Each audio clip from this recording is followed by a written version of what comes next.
les voy a dejar las dos comprobaciones de lectura, ya están listas acá. Una que se refiere a la exhibición personal, que tiene solo 40 preguntas, y los sistemas de justicia constitucional, que tiene solo 30 preguntas. Esas se las dejo el lunes 23. Es el último día en el cual yo les dejo tareas. A partir del 24, el tiempo es para ustedes. Tienen todo el resto de septiembre, tienen todo el mes de octubre y tienen los 5 días de noviembre para que trabajen su texto paralelo, porque el miércoles 6, único día en que se va a calificar el texto. Así es de que, de mi parte, imagínense si nuestro segundo examen parcial es el 14 de octubre. Y hoy apenas me parece que tenemos 11 o 10, no sé, hoy es 11 o 10. 11. 11. 11. 11. Entonces, imagínense, con un mes de antelación les estoy informando que va a ser objeto del segundo parcial. Y con 45 días de antelación les estoy diciendo que concluyan su texto paralelo. El lunes 23, ahí se recuerdan que es el segundo examen de recuperación de derecho constitucional. Por si alguien lleva ese curso, el 23 lunes a las 5 y a las 7 es el examen. Así es de que, así como se nos fue este semestre y como se nos fue, así se va el otro año, cuando ustedes estén quinto y sexto, así se va séptimo y octavo, y así cuando sientan ustedes ya están haciendo sus exámenes técnicos profesionales. Pero sí, así de rápido. Alguien creo que quería hacer una pregunta, pero ya no, o sí, vamos a ver. Daniel, no, nadie. No, buenas noches a tanto a Marcy como a Daniel. Entonces, así se nos va la vida, señores. Así se nos va la vida. En un abrir y cerrar de ojos. No hay primer tiempo. ¿Ya? Así se nos va la vida. Lea Cruz. ¿Ya? Buenas noches, Lick. Buenas Gusto noches. saludarle. Disculpe que lo moleste. Solo fíjese que tengo una dudita. Dime. Fíjese que nosotros con los compañeros estamos viendo ya lo de las 70 y pico de preguntas que nos dejó en la fotocopiadora. Pero fíjese que nosotros estábamos con una dudita. En el ítem 6, donde dice aspectos a tomarse en cuenta en el acto de iniciación del proceso de amparo. Hasta abajo dice, en el literal B, que si en una persona moral o colectiva, la que promueve el amparo, debe acreditar su representación, la calidad con que actúa, por medio del título de su representación, el cual podrá representarse en fotocopia legalizada. En este caso, no se admite el gestor judicial. Nuestra pregunta era, para entender, no viene en las preguntas, pero como lo estamos queriendo entender, aquí únicamente es si yo como persona o como persona colectiva o en grupo me presento a iniciar el amparo. Aquí sí no cabe entonces el gestor judicial. La figura del gestor judicial es única y exclusivamente para el amparista como persona jurídica individual. ¿Ya? Como persona jurídica individual, yo, como persona jurídica individual, tengo que interponer una acción de amparo, pero estoy hospitalizado, o estoy en el extranjero, o ando por Huehuetenango y se me vencen los 30 días del plazo que tengo para presentarlo, entonces puedo llamar, como ya no tengo papá ni mamá, puedo llamar a mi hermano que está dentro de los grados de ley, ¿ya?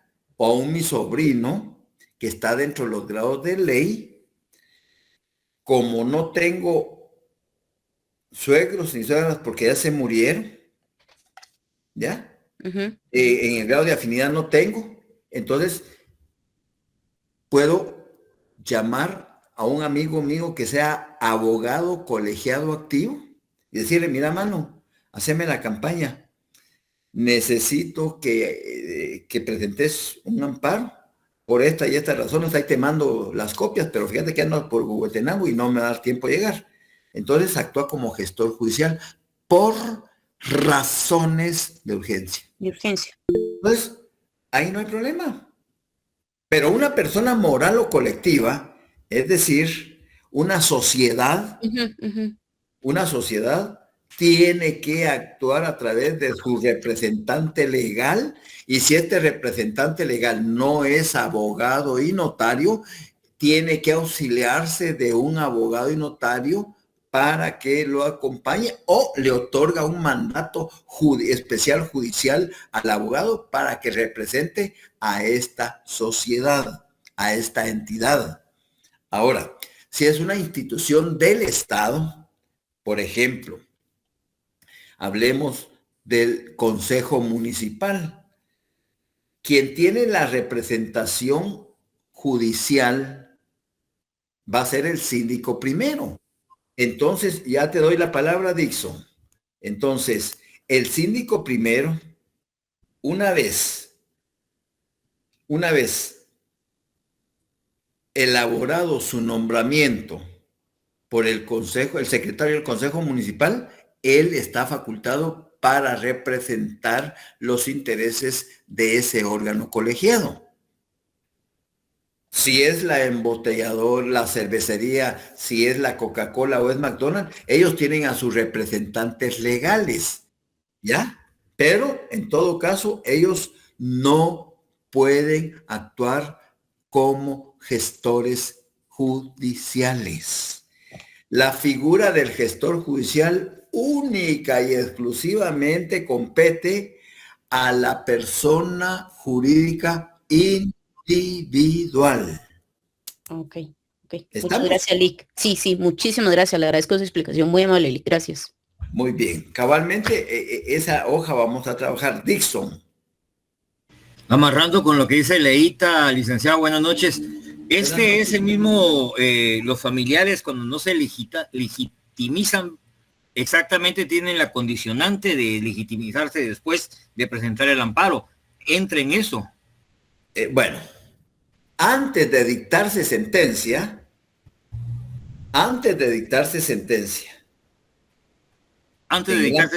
tiene que legitimarse. El tribunal le va a solicitar a ese gestor judicial que acredite la calidad en que actuó por razones de urgencia. Como pariente dentro de los grados de ley. Por ejemplo, si es un hijo de su papá, ahí sí que, o de su mamá, que el hijo actuó por razones de urgencia en nombre de su papá o de su mamá, ¿con qué documento va a acreditar la representación? ¿Con el acta de nacimiento? Con la partida de nacimiento, no solo del papá o de la mamá, y la partida de nacimiento de él. Con ese documento él está acreditando la calidad en que actuó dentro de los grados de ley. Si es el esposo o la esposa la que está actuando en el amparo como gestor judicial, ¿qué documento debe de acreditar? ¿Acta de matrimonio? La certificación del acta de matrimonio.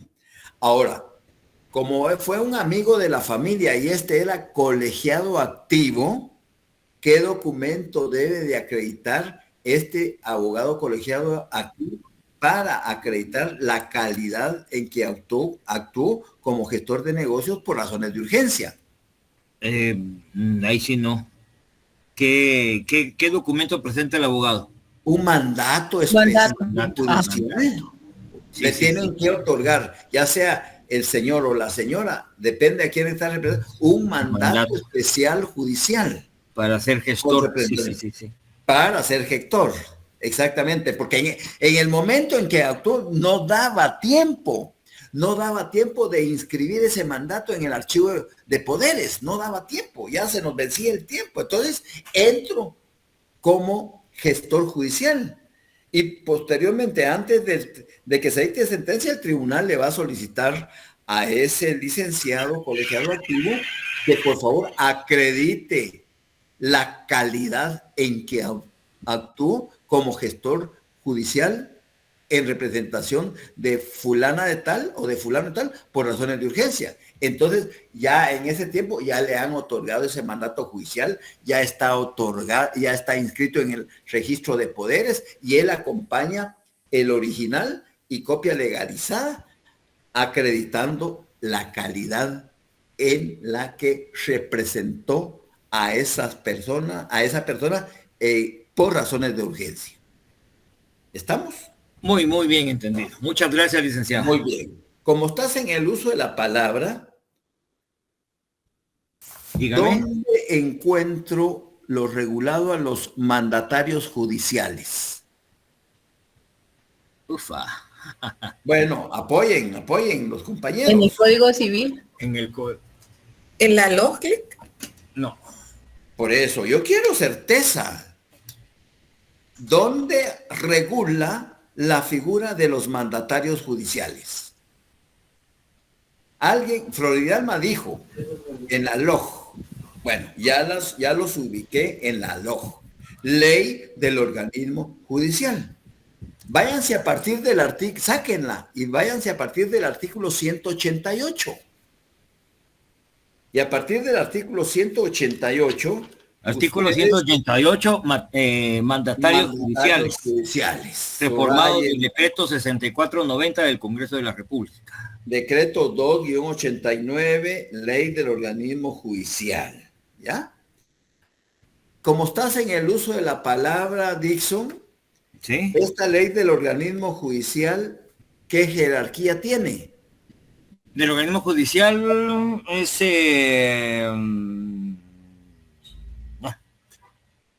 no es constitucional. Es una ordinaria, ¿no? Es ordinaria. Es una ley ordinaria. Congreso de la República. Exactamente, sí. O sea, por favor, hay cosas que ya deben de irse grabando en su disco duro y que deben de tener en la punta de la lengua, porque vuelvo a insistirles, yo no los estoy preparando para que ganen el curso ya lo tienen ganado, los estoy preparando para su vida profesional y para mí va a ser mucho gusto que dentro de unos 8 años yo les esté saludando por la calle o ustedes me saluden y me digan, fíjese que ya me gradué y ya estoy ejerciendo y para mí va a ser mucho gusto, aunque 8 años es mucho. Pero dejémosles cualquier cuestión, ¿verdad? Entonces, para mí va a ser mucho gusto. Yo espero que tengamos todos salud y que tengamos vida y que ustedes ya estén en el ejercicio de la profesión, porque ese es el tiro. Pero entonces, mi preocupación es prepararlos para su vida profesional. Hay cositas cajoneras que ustedes no deben de olvidárselas porque les van a servir en su procesal civil y mercantil, su procesal penal, su procesal laboral, su procesal administrativo. Y qué mejor que ustedes ya vayan un poco adelantaditos tratando de conservar en su disco duro esa información. Pero para eso, ustedes escogieron una carrera en la cual hay que estar leyendo constantemente. Entonces, en conclusión, los mandatarios judiciales, respondiéndole a tu pregunta, son aquellos abogados y notarios activos que a través de una escritura un mandante, que puede ser una persona jurídica individual o una persona jurídica colectiva a través de su representante legal, le va a otorgar, ¿ya?, facultades que señala, ya que tiene la ley del organismo judicial a la mano, que señala el artículo 190 para que este abogado represente los intereses de una persona jurídica moral colectiva, que puede ser de la iniciativa privada o puede ser también de una institución del gobierno, porque a veces las instituciones de gobierno tienen mandatarios judiciales, o los bancos, por ejemplo, quienes demandan en nombre de los bancos.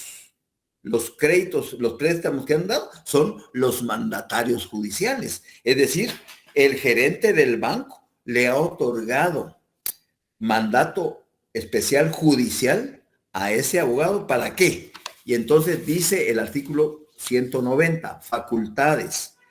Los mandatarios jurídicos, por el solo hecho de su nombramiento, tendrán las facultades suficientes para realizar toda clase de actos procesales.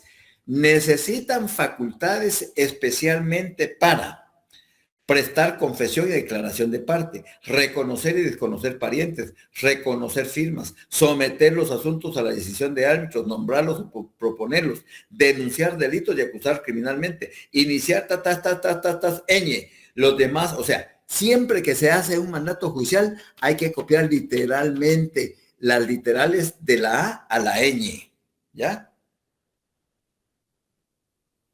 Es obligatorio consignar literalmente de la A a la ñ, porque ahí está todo lo que el mandatario judicial fue facultado por una persona jurídica individual o por una persona jurídica moral.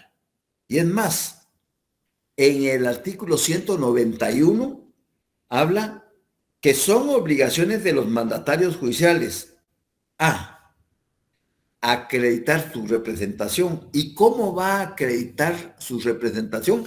Acompañando el primer testimonio de la escritura de mandato especial judicial con representación y las copias correspondientes, y solicitándole al juez de una vez en el mismo acto que, dejando certificado en autos, le sea devuelto el original y que se certifique a la costa del mandatario, a su costa y con la formularia de ley, y que queden las copias necesarias. Entonces le devuelven el original. ¿Por qué? Porque ese le va a servir para otros procesos.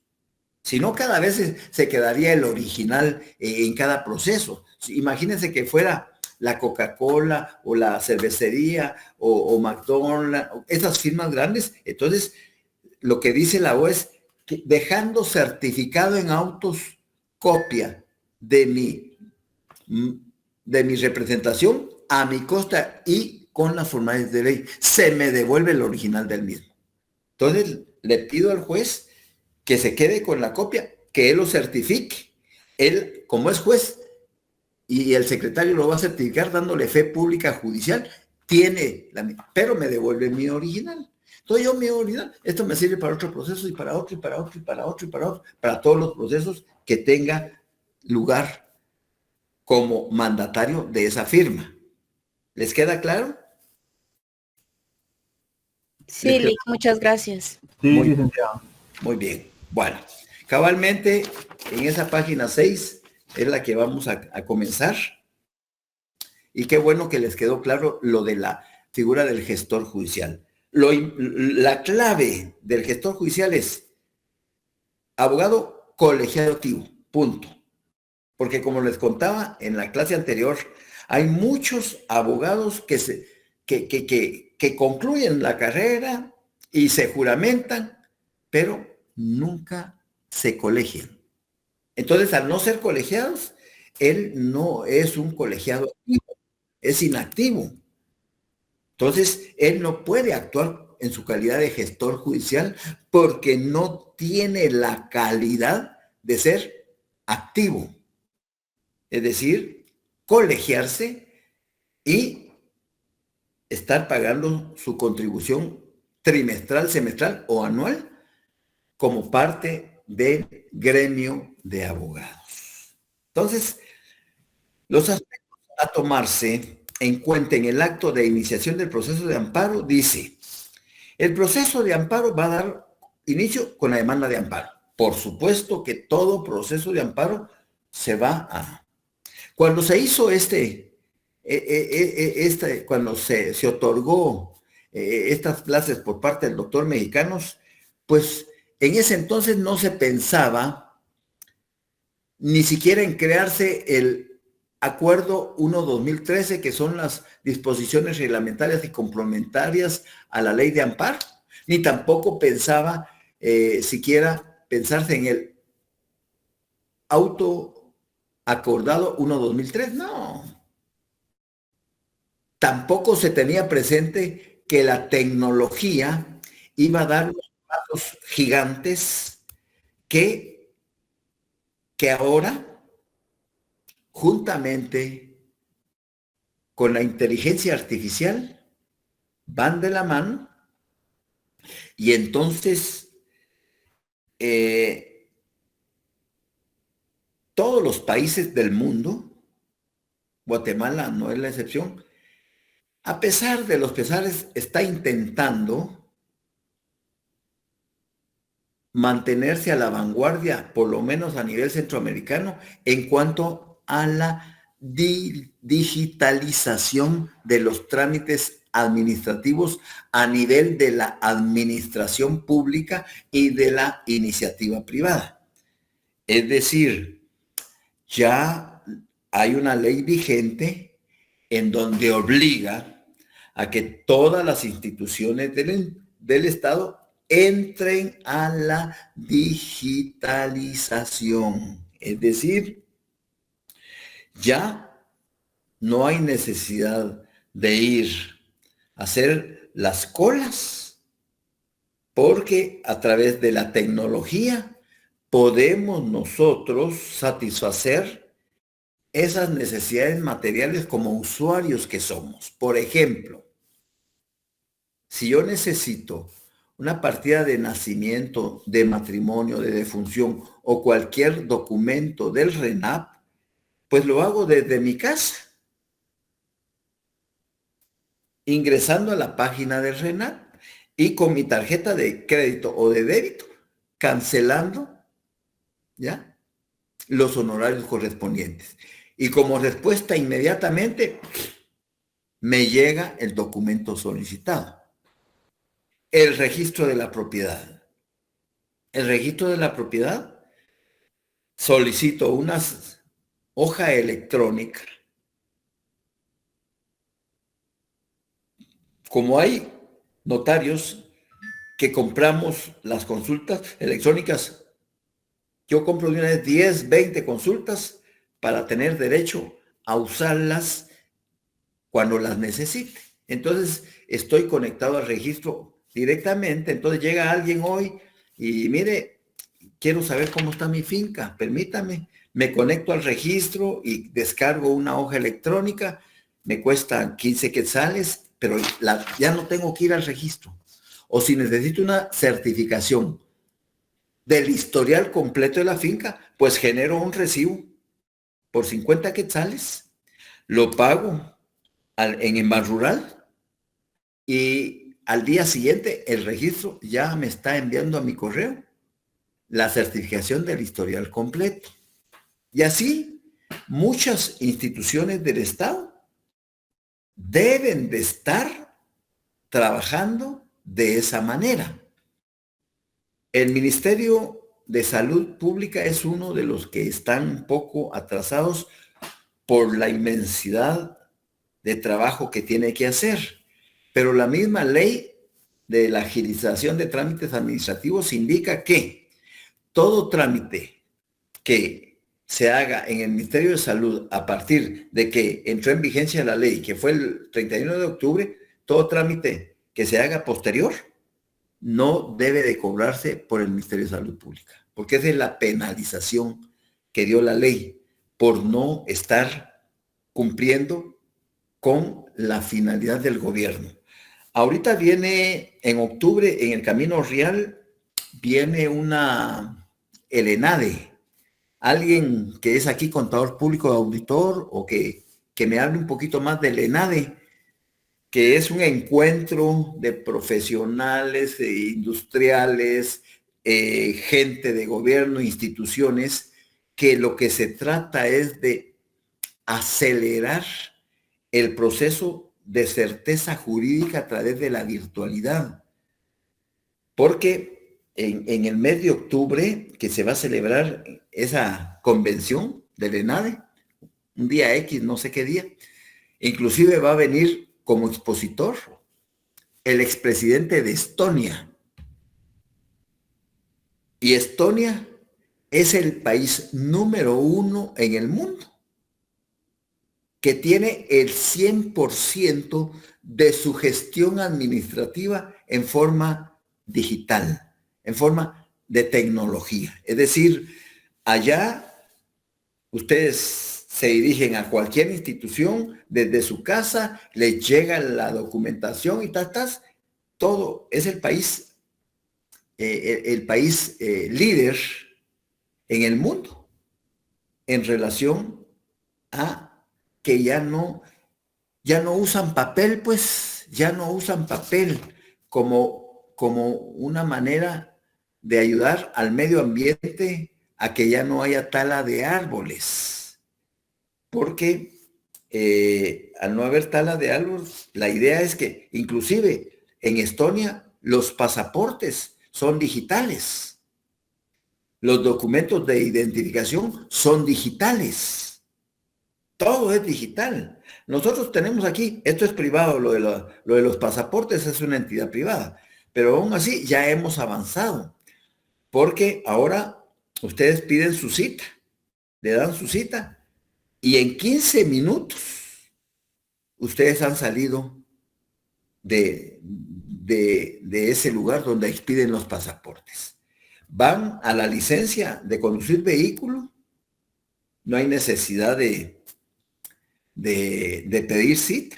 Hay varios lugares y ustedes no se llevan más de media hora para salir con su licencia.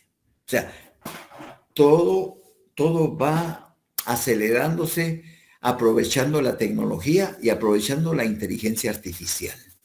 Entonces, la idea de estos encuentros de ENADE es lograr que el organismo judicial esté al 100%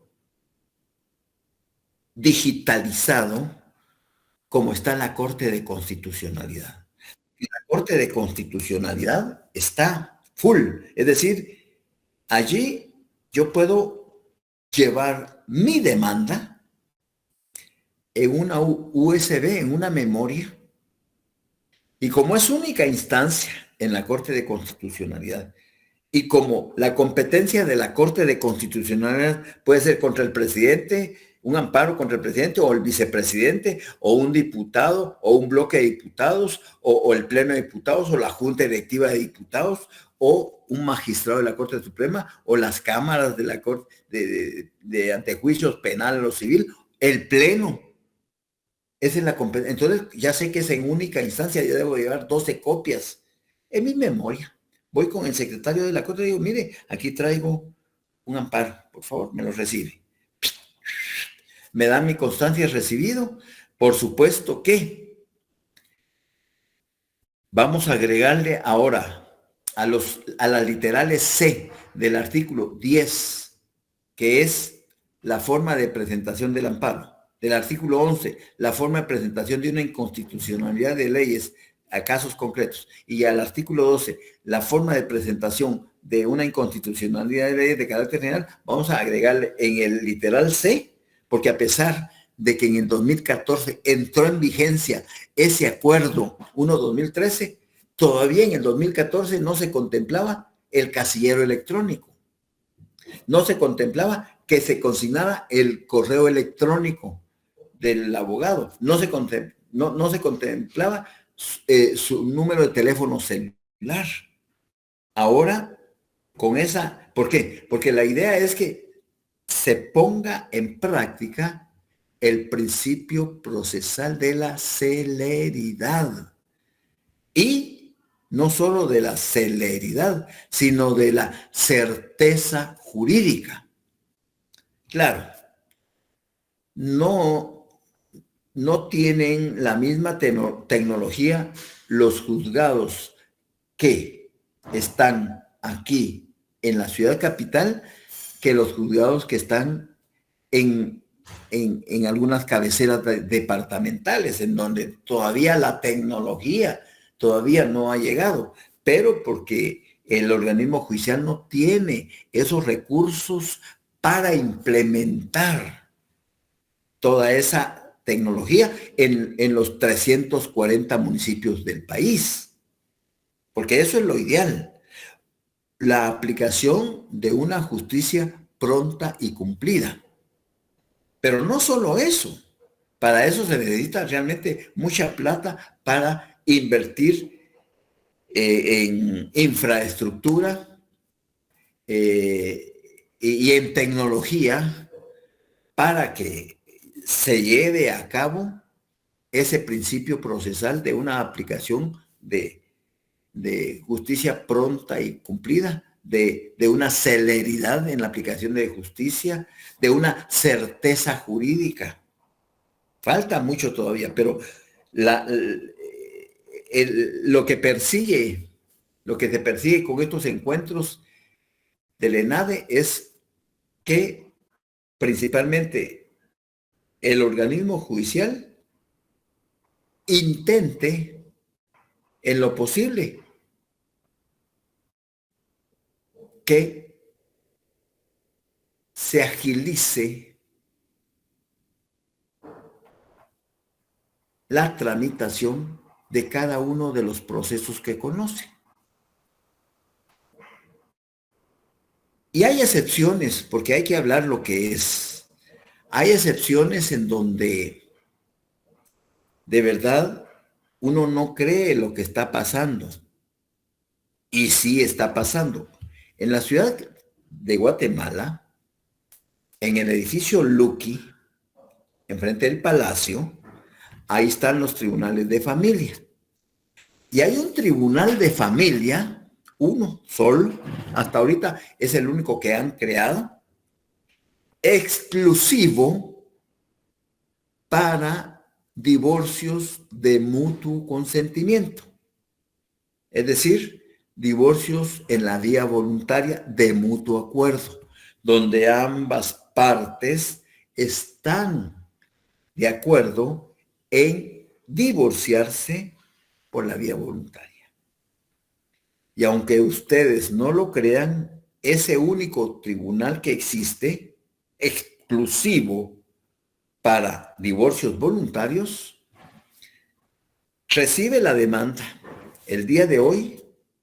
Mañana ya tienen ustedes en su casillero la resolución que se admitió para su trámite y está señalado el siguiente día para la audiencia de junta conciliatoria.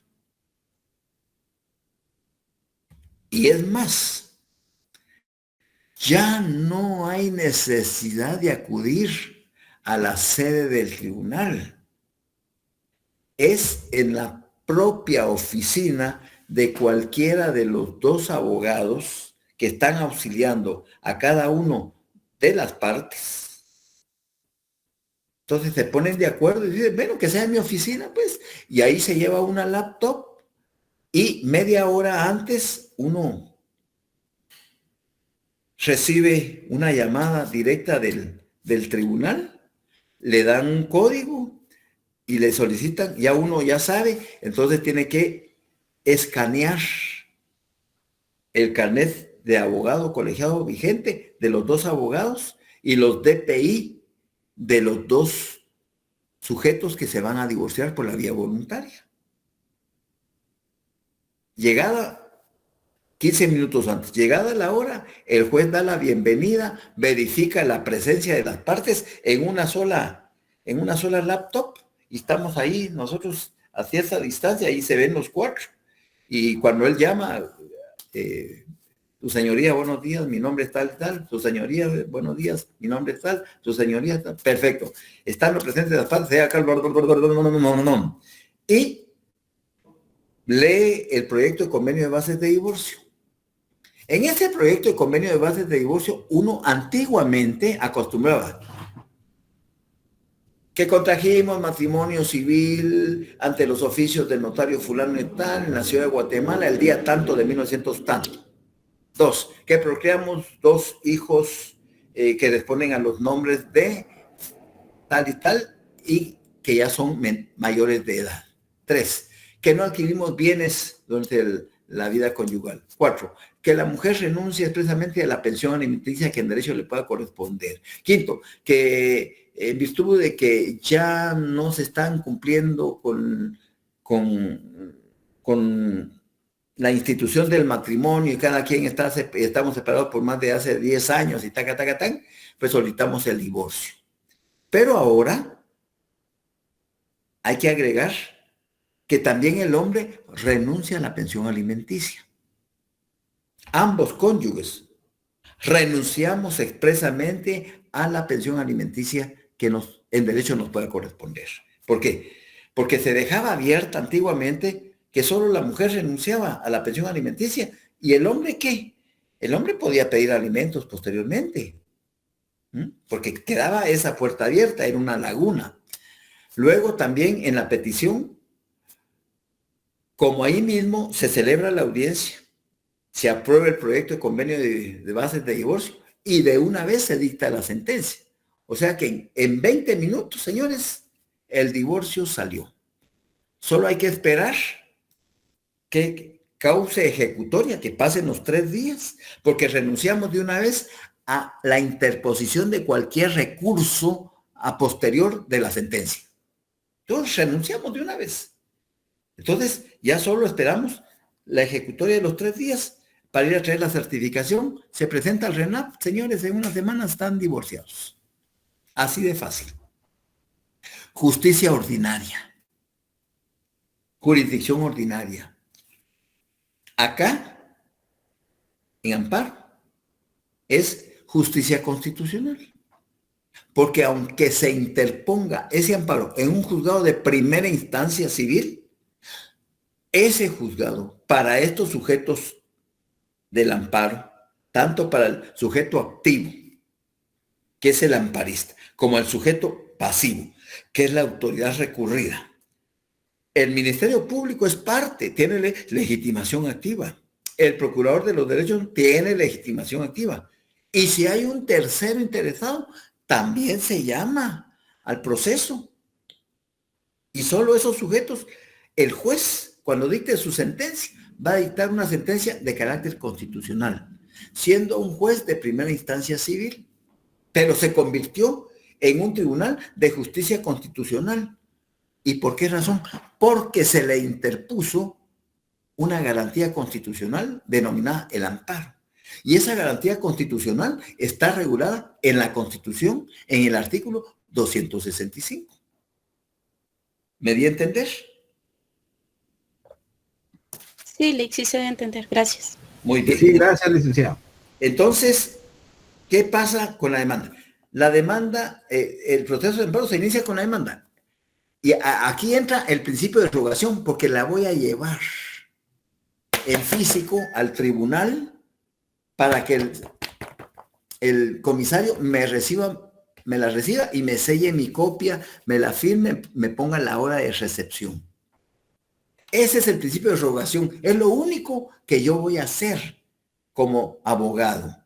Luego, el trámite posterior de todo el proceso de amparo cae bajo la responsabilidad del tribunal.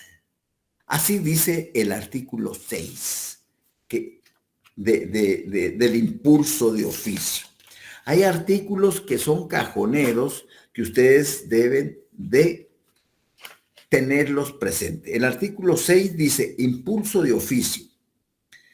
En todo proceso relativo a la justicia constitucional. Ya saben ustedes, o les recuerdo, que todo proceso de justicia constitucional puede ser una exhibición personal, puede ser un amparo, puede ser una inconstitucionalidad de leyes a casos concretos o puede ser una inconstitucionalidad de leyes de carácter. Son los únicos procesos de justicia constitucional. Entonces, en todo proceso relativo a la justicia constitucional, solo la iniciación del trámite rogada. Es como que si yo llevara mi USB, mi memoria, al secretario de la Corte, ahí estoy haciendo el principio de rogación. Licenciado, vengo a interponer un amparo en contra del de la vicepresidenta de la República, por favor. Aquí está mi memoria. Ya sé que en esa memoria van 12 copias del memorial y van 12 juegos de cada uno de los documentos con el cual estoy justificando o voy a probar más adelante mi violación por parte de la vicepresidenta ¿ya? Entonces, ese es el principio de rogación, llevar la USB. Ni siquiera llevo en físico. ¿Por qué? Porque la Corte de Constitucionalidad está tan tecnificada que todo es a través de la virtualidad y también de la inteligencia artificial que está ayudando muchísimo. Por eso, algo que encuentren ustedes de inteligencia artificial, léanselo, por favor. No pierdan su tiempo, porque cuando ustedes estén saliendo de grado, van a estar a la par con un teléfono tan inteligente que ese les va a ayudar a funcionar como profesionales del derecho. ¿Está claro lo del impulso de oficio? Sí, gracias. Licenciado. Muy bien, muy bien. Bueno, Sí, gracias. dicho eso, dice, en la demanda de amparo deben observarse A, los requisitos formales a que se refieren los artículos 21, porque es la ley original, el artículo 21. Y tienen ahí uno que dice, y artículo 10 del Acuerdo 1-2013.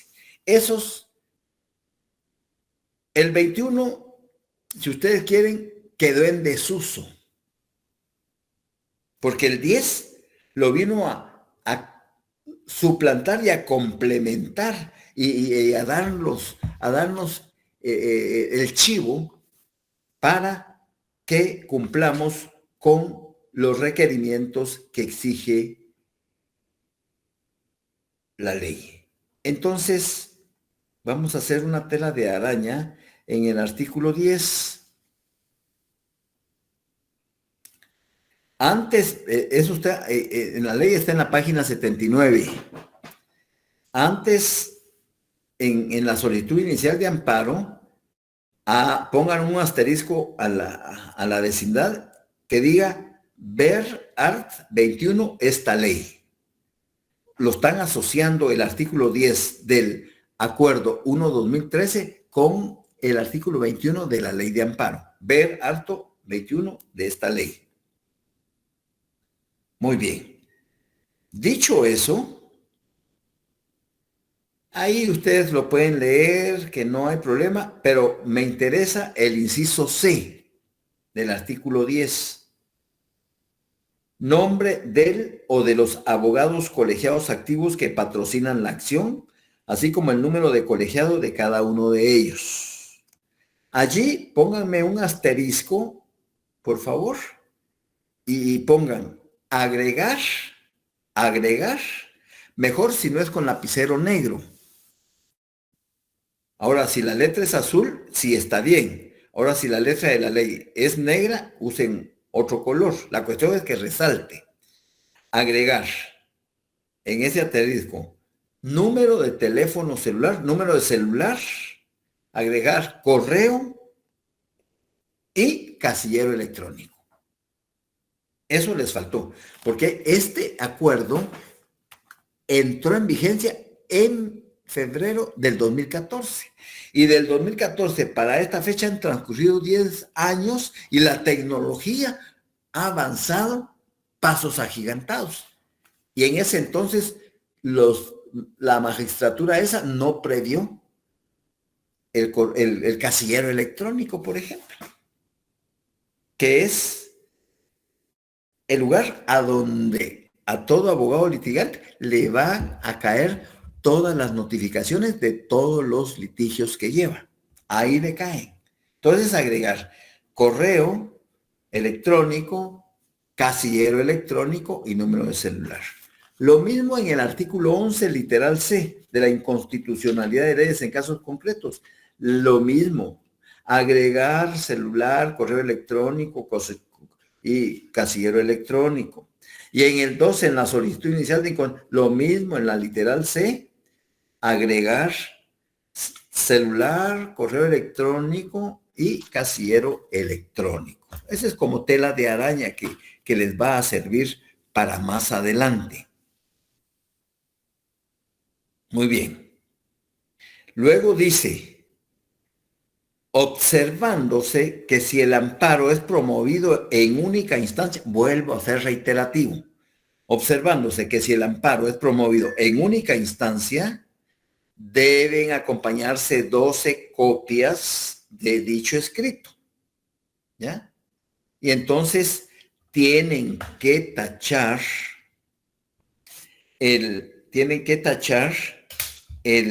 lo que está entre paréntesis que dice artículo 1, acuerdo 18, eso táchenlo porque ya pasó a la historia, eso táchenlo. Porque les digo que en ese entonces no se pensaba en el acuerdo. Entonces cuando surge el acuerdo, entonces agréguenle a la par artículo 5, acuerdo 1/2013, ahí a la par. Artículo 5, acuerdo 1/2013. Y cabalmente el artículo 5 del acuerdo de las disposiciones reglamentarias y complementarias dice, forma de los actos. Los documentos podrán constar tanto en papel como en versión digital, según los avances en gestión documental electrónica y las disposiciones reglamentarias y especiales de la Corte de Constitucionalidad, de la Ley para el Reconocimiento de las Comunicaciones y Firmas Electrónicas y las referentes a las actuaciones con auxilio de abogado. De todo memorial y documentos adjuntos que se presenten en papel deberán acompañarse tantas fotocopias legibles como sujetos intervengan.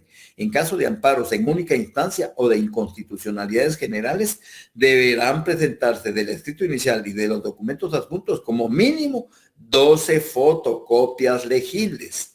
También deberá presentarse igual número de fotocopias de las posteriores ampliaciones o modificaciones que se efectúen en el escrito inicial.